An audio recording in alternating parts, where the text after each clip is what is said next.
Наставата на турски јазик во образованието во Република Македонија започнала на денешен ден во далечната 1944 година со слабењето на силите на фашистичкиот окупатор.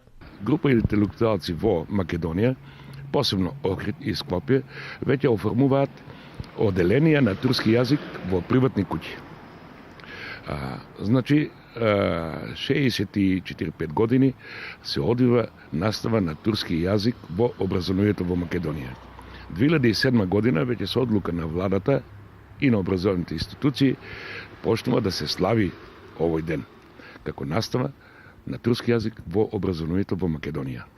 Во Штипско, наставата на турски јазик се одвива нормално во село Шашаварлија, по подрачното училиште на општинското Гоце Делчев, со тоа што 2 часа во неделата се одржува настава на македонски јазик.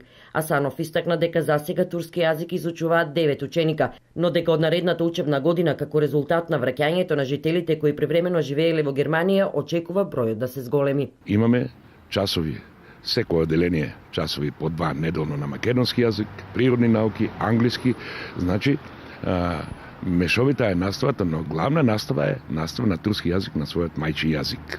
Историски тоа се одвива, реков пред малку, се одвива и е нормално затоа што во Македонија многу малку и просветни работници се упознаени дека по законските основи, по актите, правата на свој мајчин јазик се остваруваат полека.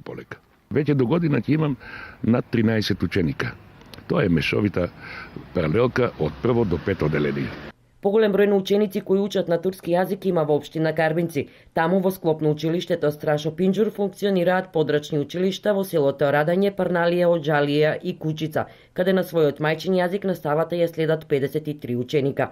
Карбинци е општина која во источниот плански регион има најголем број на жители од турска националност, и тоа 728, кои претежно се населени во плачковичките села.